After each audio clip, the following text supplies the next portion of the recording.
प्रेरणास्पद कथा YouTube channel पर मैं धनंजय जैन आप सभी का हार्दिक अभिवादन करता हूँ।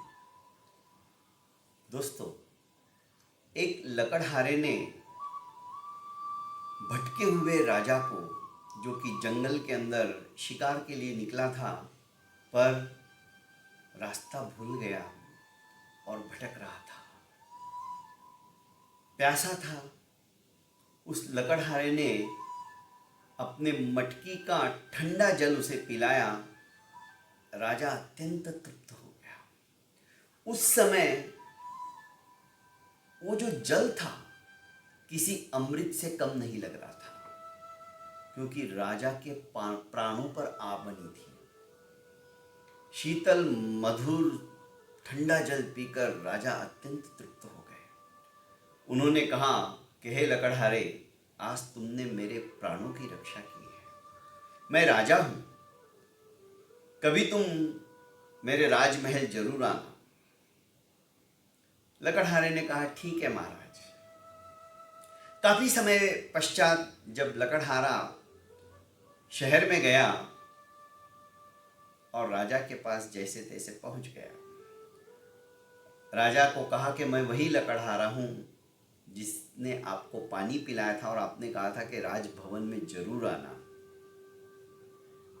राजा बड़ा खुश हुआ और सोचने लगा कि इस लकड़हारे की दारिद्र्यता मैं कैसे मिटाऊं। मैं संपन्न हूं, मैं कुछ भी कर सकता हूं।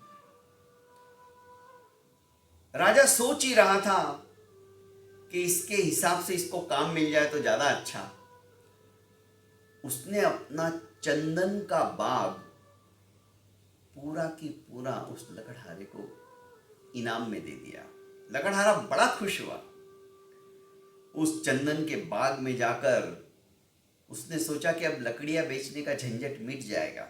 इन्हीं लकड़ियों को काट कर इसका कोयला बनाकर मैं बेचूंगा, क्योंकि कोयले की कीमत चंदन की लकड़ी हो या कोई भी लकड़ी हो, लकड़ी से ज्यादा ही होता है। पर इसे पता ही नहीं था कि चंदन की लकड़ी का महत्व क्या होता है।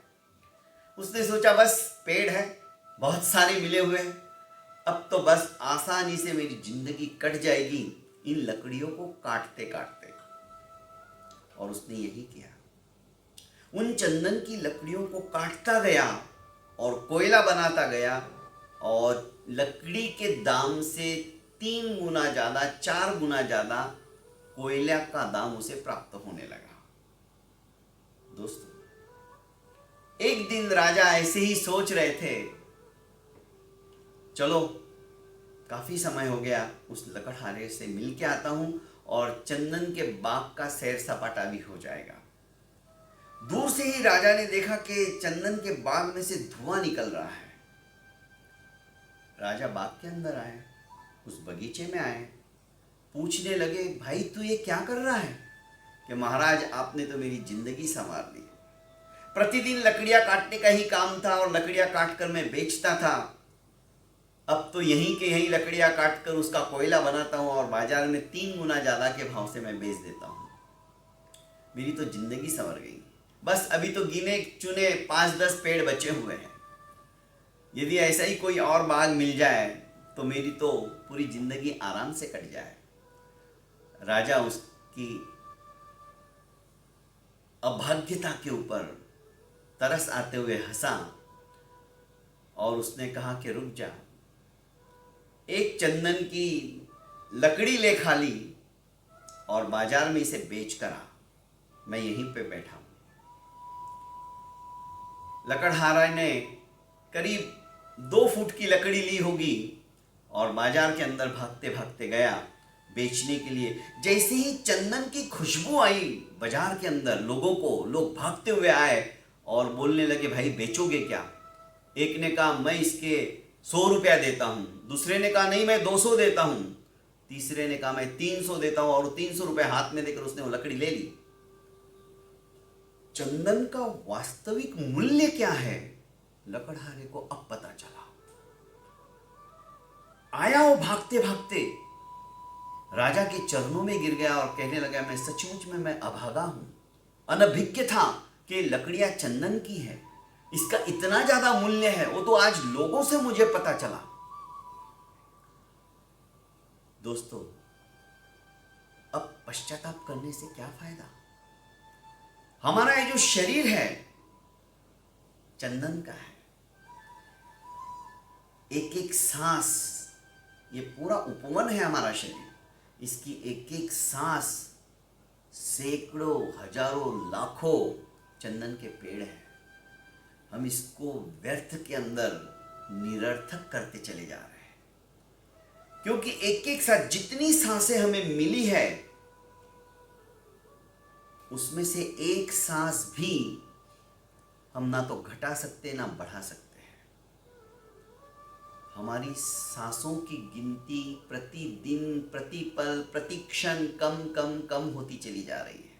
हम मौत के निकट पहुंचते चले जा रहे हैं। इस बात का हमें ज्ञान नहीं है।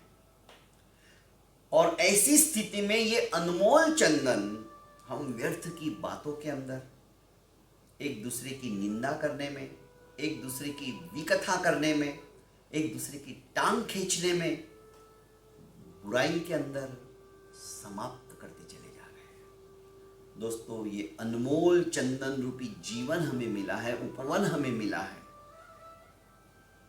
इस जीवन को सही मायने में इसका मूल्य समझकर यदि हम धर्म आराधना के अंदर ज्यादा से ज्यादा समय इसमें व्यतीत करेंगे तो इसका जो बहुमूल्य कीमत है, अनमोल कीमत है, वो हमें प्राप्त हो जाएगी। और वही कीमत हमें स्वर्ग और अपवर्ग तक पहुंचाने में सक्षम होगी। बहुत बहुत धन्यवाद दोस्तों। प्रेरणास्पद कहानी के अंदर आप ज़्यादा से ज़्यादा इसे लाइक करके शेयर कीजिए, ताकि दूसरे लोगों को भी कुछ ना कुछ अच्छी बात श्रवण करने को प्राप्त हो जाए और उसका पुण्य फल आपको प्राप्त हो।